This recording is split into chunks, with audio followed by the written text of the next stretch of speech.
Մաքսային օրենսգրքի այն դրույթը, համաձայն որի սահմանափակվում է այլ երկրների պետհամարանիշներով Հայաստանի Հանրապետությունում նախկինում գործող մեքենաների վարման ռեժիմը։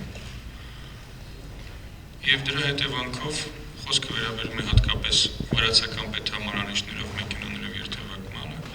առաջացել են մի շարք խնդիրներ մի շարք քաղաքացիների հետ։ Մոտավոր գնահատականներով խոսքը վերաբերում է մոտ 4-ից 5 հազար մեքենաների եւ ըստ նոր օրենքի, որը փետրվար 5-ից արդեն գործողության մեջ է, այդ մեքենաների ենթակա են մաքսազերծման նոր դրույթներով, եթե դրանք գտնվում են 15 օրից ավելի երկար ժամանակահատվածով Հայաստանի Հանրապետությունում։ Ինչպես գիտեք, այդ փոփոխությունը խնդիրներ է առաջացրել վարորդների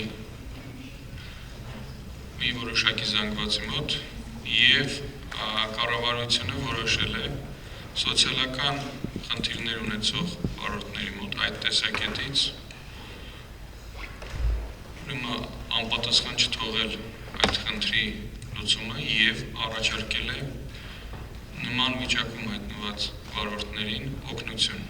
Խոսքը վերաբերում է 6 ամսով բյուջեից անտոկոս վարկի տրամադրման համար, որը հնարավորություն կընձեռի թե վճարել մաքսատուրքը մեքենան մաքսազերծելու համար, թե հնարավոր առաջացող տուգանքների ևս ներառել այդ վարկի գումարում։ Կարող է ընդհանրապես նաև տուգանքներ չառաջանալ, ուղղակի այդ հնարավորությունը նախատեսված է։ Մասնավորապես, եթե քաղաքացին հատում է սահմանը, առաջին խնդիրը լրացնում է հայտարարագիր, ապա մաքսային ամփոփագիր ստանալուց հետո դիմում է մարզպետարան, եթե